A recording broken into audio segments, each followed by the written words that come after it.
Hello students, আজি আমি পঢ়িবলৈ লোৱা পাঠটো হৈছে পৰিমেয় সংখ্যা। পৰিমেয় সংখ্যাৰ বিষয়ে আমি ডিসকাস কৰিম। আসলতে সংখ্যা তোমালোকে কি বস্তু, সংখ্যা অংক এবিলাক বস্তু পাইছা আৰু এটো তোমালোকৰ ক্লাস 7 ৰ এটো অধ্যায় নম্বৰ 9। তোমালোকে সোৱা ইয়াত পৰিমেয় সংখ্যা বুলি কোৱাৰ আগতে তোমালোকে জানিব লাগিব যে সংখ্যা কোনবিলাক 1 2 3 4 তাৰ পাছত তোমাৰ 11 12 100 200 1000 -3 -4 এবিলাক কি হয় এটা এটা সংখ্যা বুলি আমি কওঁ। এটা পৰিমেয় সংখ্যানো কি তোমালোকে ফাৰ্স্ট চেপ্টাৰ অখণ্ড সংখ্যাৰ কথা পাইছা। এটা পৰিমেয় সংখ্যানো কি হয় আমি হেতু আজি ইয়াত চাম। ইয়াত তোমালোকে কিছুমান সংখ্যা দেখিছা সোৱা 1/2 1 0 3/4 7/11 1/0 √2 √3 এবিলাক বিভিন্ন ধৰণৰ তোমালোকে সংখ্যা দেখিছা। ইয়াৰে আটাইবোৰ পৰিমেয় সংখ্যা হবনে? পৰিমেয় সংখ্যা হোৱাৰ কন্ডিশন কিছুমান থাকিব লাগিব। যেনেকৈ আমি নাম্বাৰ লাইন ড্ৰ কৰিছিলো সংখ্যা ৰেখা, তাৰ মাজত আমি 0 লিখিছিলো, তাৰ পাছত ইফালে এনেকৈ আছিল, ইফালে এনেকৈ ধৰণে আমি লিখিছিলো 1 2 3 4, ইফালে -1 -2 -3 -4 এনেকৈ আমি লিখিছিলো। গতিকে এই সংখ্যা ৰেখাডালৰ সোঁফালৰখিনি ধনাত্মক সংখ্যা আৰু শূন্যৰ বাওঁফালৰখিনি ঋণাত্মক সংখ্যা আৰু গোটেইখিনিকে আমি একেলগে কি বুলি কৈছিলো ইন্টিজাৰ্স বা অখণ্ড সংখ্যা বুলি কৈছিলো। এতিয়া আমাৰ আহিলে পৰিমেয় সংখ্যাবিলাক কোনবিলাক। তোমালোকে বিভিন্ন ধৰণৰ এটা সংখ্যা দেখিছা, বহুত সংখ্যা দেখিছা, বেলেগ বেলেগ ধৰণৰ সংখ্যা দেখিছা। ইয়াৰে আটাইবোৰ এতিয়া পৰিমেয় সংখ্যা হ'বনে নহয় বা পৰিমেয় সংখ্যা হ'বৰ কাৰণে সিহঁতক কি কন্ডিশন লাগিব। যিবিলাক সংখ্যা আমি p/q আকাৰত প্ৰকাশ কৰিব পাৰো, p/q অৰ্থাৎ এটা সংখ্যা থাকিব p এটা থাকিব q, এই p/q আকাৰত প্ৰকাশ কৰিব পাৰো, কিন্তু কি হ'ব নোৱাৰিব q not equal to 0, q কিন্তু তলত 0 হ'ব নোৱাৰিব। মানে তলত যে তোমাৰ আছে হৰ হেতু কেতিয়াও 0 হ'ব নোৱাৰিব। মানে আমি ভগ্নাংশ আকাৰত প্ৰকাশ কৰিব পাৰিম, কিন্তু তাৰ তলৰ যেটো আমাৰ হৰ থাকিব হেতু 0 হ'ব নোৱাৰিব। গতিকে আমি এতিয়া চাম এই গুটেই কেইটাৰ ভিতৰত কোনকেইটা আমাৰ পৰিমেয় সংখ্যা হ'ব বা কোনকেইটা নহয়। ইয়াত সোৱা 1/2 এটো এটা অখণ্ড সংখ্যা, এটো এটা অখণ্ড সংখ্যা, আমি ইয়াত p/q আকাৰত লিখিছো। গতিকে দুইটো যোগ শূন্য নহয়, গতিকে আমি ইয়াত কি বুলি ক'ব পাৰো এটা পৰিমেয় সংখ্যা হয়। 1 হ'বনে এতিয়া আমি p/q আকাৰত যে লিখিব লাগে, এই 1ক আমি p/q আকাৰত লিখিব পাৰিম নে? পাৰিম। সোৱা 1/1 যদি আমি লিখো তেতিয়াহ'লে কি হ'ব, এইটো p/q আকাৰত লিখা হ'ল। যেহেতু এইটো এটা অখণ্ড সংখ্যা, গতিকে আমি ইয়াত কি বুলি ক'ব পাৰিম আৰু q not equal to 0 p/q আকাৰত আমি লিখিব পাৰো 1/1 বুলি। গতিকে q এটা পৰিমেয় সংখ্যা হ'ব। এতিয়া শূন্যটো পৰিমেয় সংখ্যা হ'বনে নহয়। ইয়াত সোৱা শূন্যটো আমি কেনেকৈ লিখিব পাৰো। শূন্যৰ তলত যদি আমি 1 এটা বহাই দিওঁ তেতিয়াহ'লে কি হ'ব, মানে আমি যেতিয়া এটা সংখ্যা হৰণ কৰো আসলে কি হয়, আমি সাপোজ 4 2 ৰে হৰণ কৰিছো, আমি এটো কেনেকৈ লিখো 4/2। আমি যেতিয়া 4 2 ৰে হৰণ কৰো আমি কি পাওঁ 2 পাওঁ, এটোটা ভ্যালু পাওঁ। গতিকে আমি 4/2 বুলি লিখিব পাৰো। এতিয়া 0ক আমি হৰণ কৰিম 1 ৰে, কি হ'ব আমি কি লিখিব পাৰো, আমি কি সংখ্যাৰ মানে কেতিয়া আমি 0 পাম, 1ৰ লগত কি পূৰণ কৰিলে আমি 0 পাম, 0 পূৰণ কৰিলে আমি 0 পাম। গতিকে তেনেকে আমি 1 ৰে হৰণ নকৰি 2 ৰে হৰণ কৰিব পাৰো। মানে যিকোনো সংখ্যা আমি ইয়াত বহালে তুমি 45 বহাইছা 11 বহাইছা যিয়ে বহোৱা কি পাম আমি উত্তৰটো শূন্যই পাম। গতিকে এই শূন্যটোৰ কাৰণে তলত আমি যিকোনো সংখ্যা বহাই দিলে আমি তাৰ উত্তৰটো কি পাম শূন্য পাম। গতিকে ইয়াত আমি q ঠাইত আমি 0 বহাব নালাগে, q ঠাইত আমি 0 নবহুৱাকৈ q equal to 0 নহয়, ইয়াত আমি 0 নবহাও q ঠাইত, কিন্তু p টো আমাৰ ইয়াতে 0 বুলি যদি ধৰি লওঁ, q ঠাইত যদি আমি 0ৰ বাহিৰে বাকিবোৰ সংখ্যা বহাও তেতিয়া আমি 0 পাম। কিন্তু 0 বহালে আমি কি পাম, 0 বহাৰ লগে লগে হেতু আমাৰ অনিৰ্ণয় হৈ যাব। যিকোনো এটা সংখ্যাৰ তলত আমি যদি 0 বহাও তেতিয়াহ'লে হেতু অনিৰ্ণয় হৈ যায় আৰু তেতিয়া আমাৰ এটো ফুলফিল নহ'ব। কিন্তু আমি 0ৰ বাহিৰে যিকোনো সংখ্যা বহোৱাৰ লগে লগে আমাৰ এই বস্তুটো ফুলফিল হৈছে। গতিকে q এটা কি হ'ব পৰিমেয় সংখ্যা হ'ব। তাৰ পাছত আহিলে 3/4। 3/4 টো দেখা দেখি আমাৰ হৈ আছে ইয়াতে, এটো p বুলি ধৰি লওঁ, যদি এটো q বুলি ধৰি লওঁ, ইয়াত 0ৰ কথা কোনো নাই। গতিকে আমাৰ ইয়াতে কি হ'ব p/q আকাৰত প্ৰকাশ কৰিব যিহেতু পাৰিছো, 3/4 টো এটা কি হ'ব পৰিমেয় সংখ্যা হ'ব। এনেকৈ তোমাৰ 7/11 এটো এটা হ'ব তাৰ পাছত আহিলে 1/0 1/0 টো এটা পৰিমেয় সংখ্যা হ'বনে নহয় 1/0 পৰিমেয় সংখ্যা নহ'ব কাৰণ তলত কি আছে q = 0 হৈ আছে গতিকে ই এটা পৰিমেয় সংখ্যা নহয় আৰু √2 যেনিবা আমি √2/1 আকাৰত লিখিলো কিন্তু এই √2 টো এটা অখণ্ড সংখ্যা নহয় যেহেতু এটা চাৰ্ড আছে মানে এইটো এটা তোমাৰ অখণ্ড সংখ্যা নহয় সেইকাৰণে আমি যদিও আমি p/q আকাৰত লিখিব পাৰিলেও ই অখণ্ড সংখ্যা নোহোৱাৰ কাৰণে এইটো কি নহ'ব পৰিমেয় সংখ্যা নহ'ব এইটো তেনেকে পৰিমেয় সংখ্যা নহ'ব এইবিলাক আছে অপৰিমেয় সংখ্যা গতিকে এনেকুৱা ধৰণৰ সংখ্যা যিবিলাকক আমি p/q আকাৰত প্ৰকাশ কৰিব পাৰো য'ত q is not equal to 0 q কেতিয়াও শূন্য নহয় যিবিলাক অখণ্ড সংখ্যাৰ সহায়ত আমি p/q আকাৰত প্ৰকাশ কৰিব পাৰো তাত q = 0 নহয় তেনেকুৱা ধৰণৰ সংখ্যাবিলাকক আমি কি বুলি কওঁ পৰিমেয় সংখ্যা তোমালোকে পৰিমেয় সংখ্যাৰ ক্ষেত্ৰত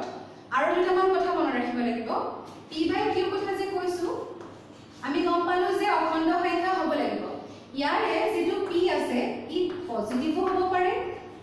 আৰু নিগেটিভো হ'ব পাৰে পজিটিভ বা নিগেটিভ অখণ্ড সংখ্যা হ'ব লাগিব অখণ্ড সংখ্যা কিন্তু q যেটো আছে ই সদায় কি হ'ব লাগিব ধনাত্মক মানে পজিটিভ হ'ব লাগিব অখণ্ড সংখ্যাটো হ'ব লাগিবই ধনাত্মক অখণ্ড সংখ্যা হ'ব লাগিব এটো এটা তাৰ হৈছে ৰুল বুলি ক'ব পাৰা ঋণাত্মক হলে কিন্তু নহ'ব আৰু এটা মনত ৰাখিব লগা কথা হৈছে যে p আৰু q ৰ মাজত ইহন দুটাৰ সাধাৰণ উৎপাদক কিন্তু এক সাধাৰণ উৎপাদক হৈছে এক সাধাৰণ উৎপাদক মানে তোমাৰ আমি উৎপাদক ওলাব জানো যেনেকৈ ধৰি লৈছো 6 ৰ উৎপাদক কিমান 1 2 3 6 তেনেকৈ আমি যদি চাও 3 ৰ উৎপাদক কিমান 1 আৰু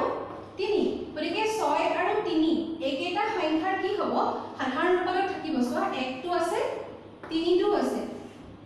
বুজিছা গতিকে আমি 6/3 টো এটা পৰিমেয় সংখ্যা বুলি কোৱাতকৈ আমি 2 টো পৰিমেয় সংখ্যা বুলি কম 2/1 আমি যেতিয়া লিখিম তেতিয়া কি হ'ব ইহঁতৰ মাজত সাধাৰণ উৎপাদক মাত্ৰ 1 থাকিব সেইকাৰণে আমি 6/3 বুলি লিখোতে আমি তাক পৰিমেয় সংখ্যা বুলি নকওঁ কিন্তু 2/1 বুলি লিখোতে আমি তাক পৰিমেয় সংখ্যা বুলি ক'ব পাৰিম আৰু p/q মাজত মানে কি থাকিব লাগিব এটা সাধাৰণ উৎপাদক থাকিব লাগিব যেটো হ'ব 1 এতিয়া আমি অনুশীলনী 9.1 ৰ প্ৰথম কোৱেশ্চনটো চাও তাক আমাক শুদ্ধ অশুদ্ধ বিচাৰিবলৈ দিছে তোমালোকে চোৱা তোমালোকে কিতাপত চালে দেখা পাবা ফাৰ্স্ট কোৱেশ্চনটো আছে সকলো স্বাভাৱিক সংখ্যাই অখণ্ড সংখ্যা সকলো স্বাভাৱিক সংখ্যাই অখণ্ড সংখ্যা হয় নে নহয় সকলো স্বাভাৱিক সংখ্যা মানে কোনবিলাক আমি 1 ৰ পৰা আৰম্ভ কৰি অসংখ্য যিমান সংখ্যা আছে আমি সকলোকে কি বুলি ক'ব পাৰো স্বাভাৱিক সংখ্যা গতিকে প্ৰত্যেকটো স্বাভাৱিক সংখ্যা অখণ্ড সংখ্যা হ'ব কাৰণ অখণ্ড সংখ্যাবিলাক ঋণাত্মক বিলাকো হয় শূন্যও হয় আৰু ধনাত্মক বিলাকো হয় গতিকে ধনাত্মক যিখিনি 1 ৰ পৰা আৰম্ভ হৈছে স্বাভাৱিক সংখ্যাবিলাক গতিকে সিহঁতিও কি হ'ব অখণ্ড সংখ্যা হ'ব গতিকে এটো কি শুদ্ধ তাৰ পিছৰটো আছে এটা অখণ্ড সংখ্যা স্বাভাৱিক সংখ্যা নহ'ব পাৰে এটো শুদ্ধ হয় নে নহয় তোমালোকে যদি অকমান ভাবি চোৱা মই কি কৈছিলো অখণ্ড সংখ্যা ধনাত্মক বা ঋণাত্মকও হ'ব পাৰে গতিকে -1 টো কি হ'ব এটা অখণ্ড সংখ্যা হ'ব কিন্তু -1 টো স্বাভাৱিক সংখ্যা হয় জানো কাৰণ আমি 1 ৰ পৰা আৰম্ভ কৰিহে স্বাভাৱিক সংখ্যাবিলাক পাওঁ গতিকে -1 টো আমি নাপাওঁ 1 ৰ পৰা যদি আৰম্ভ কৰো ঋণাত্মক সংখ্যাবিলাক কেতিয়াও স্বাভাৱিক সংখ্যা হ'ব নোৱাৰে গতিকে অখণ্ড সংখ্যা প্ৰত্যেকটো অখণ্ড সংখ্যাই স্বাভাৱিক সংখ্যা নহ'ব পাৰে এটো শুদ্ধ মানে ইয়াৰ ক্ষেত্ৰত শুদ্ধ হ'ব ইয়াৰ পাছৰটো কি আছে চোৱা এটা সংখ্যা যদি পৰিমেয় হয় তেন্তে সেই সংখ্যাটো অখণ্ড সংখ্যা পৰিমেয় সংখ্যাবিলাক কি বুলি পাইছিলো আমি p/q আকাৰত প্ৰকাশ কৰিব পাৰো p আৰু q অখণ্ড সংখ্যা বুলি পাইছো কিন্তু p/q বুলি আমি যেতিয়া লিখিম যেনেকৈ আমি যদি 1 বা 2 এবিলাক লিখো তেতিয়া আমি সেইবিলাকক অখণ্ড সংখ্যা বুলি ক'ব পাৰিম কিন্তু যদি 1/3 লিখো 1/3 টো অখণ্ড সংখ্যা নহয় কাৰণ আমি তাক এটা সম্পূৰ্ণ গোটা সংখ্যা হিচাপে পোৱা নাই ধনাত্মক বা ঋণাত্মক সংখ্যা হিচাপে পোৱা নাই অখণ্ড সংখ্যাটো আমি ভগ্নাংশ হিচাপত পাইছো গতিকে ভগ্নাংশবিলাক যেহেতু অখণ্ড সংখ্যা নহয় গতিকে এটা সংখ্যা পৰিমেয় হ'লে সেই সংখ্যাটো যে অখণ্ড সংখ্যা হ'ব সেইটো নহয় কিন্তু অখণ্ড সংখ্যাবিলাক পৰিমেয় সংখ্যা হ'ব আৰু অখণ্ড সংখ্যা দুটা লগ লাগিও যেতিয়া এটা আমি পৰিমেয় সংখ্যা গঠন কৰিব পাৰিম গতিকে এটো কি হ'ব অশুদ্ধ তাৰ পাছত আহিলে দুটা অখণ্ড সংখ্যাৰ মাজত অসংখ্য পৰিমেয় সংখ্যা থাকে দুটা অখণ্ড সংখ্যাৰ মাজত অসংখ্য পৰিমেয় সংখ্যা থাকে এতিয়া 2 আৰু 3 2 আৰু 3 ৰ মাজত থকা সংখ্যা কেইটা উলিয়াবলৈ হলে আমি কি কৰিব লাগিব এই 2 আৰু 3 ক যদি যোগ কৰি আমি 2 ৰে হৰণ কৰো আমি কি পাম 2 + 3 divided by 2 আমি 5/2 পাম 5/2 টো কি হ'ব আমি যেহেতু দুইটা যোগ কৰি 2 ৰে হৰণ কৰিছো গতিকে দুইটা যোগ কৰি 2 ৰে হৰণ কৰা মানে আমি ইয়াৰ গড় ওলোৱা নিচিনা হয় গতিকে এই সংখ্যাটো 5/2 টো কি হ'ব 2 ৰ মাজ এই 2 আৰু 3 ৰ মাজত থাকিব তুমি চাব পাৰা 5/2 মানে কি 2.5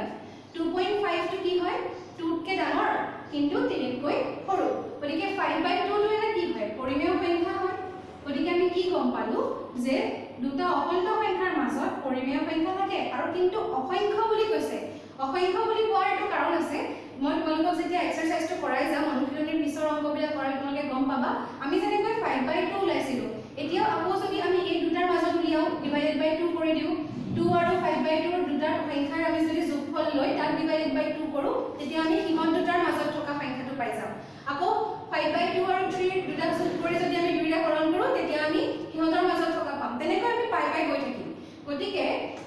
দুটা অখণ্ড সংখ্যাৰ মাজত অসংখ্য পৰিমেয় সংখ্যা থাকিব গতিকে এইটো কি হ'ব শুদ্ধ হ'ব এতিয়া 6 কি কৈছে সকলো ভগ্নাংশই অখণ্ড সংখ্যা এটোটো ভুল তোমালোকে জানা সকলো ভগ্নাংশই অখণ্ড সংখ্যা হ'ব নোৱাৰে তাৰপিছত কি কৈছে সকলো ভগ্নাংশই পৰিমেয় সংখ্যা সকলো ভগ্নাংশই পৰিমেয় সংখ্যা হ'ব পাৰে ভগ্নাংশ হ'ব লাগিব পৰিমেয় সংখ্যা হ'বলৈ হ'লে তাৰ পাছত আহিলে তোমাৰ 0 সংখ্যাটো পৰিমেয় সংখ্যা আমি পাইছিলো 0 সংখ্যাটোৰ কথা আমি পঢ়িছিলো 0 সংখ্যাটো পৰিমেয় সংখ্যা হয় দেখাইছিলো মই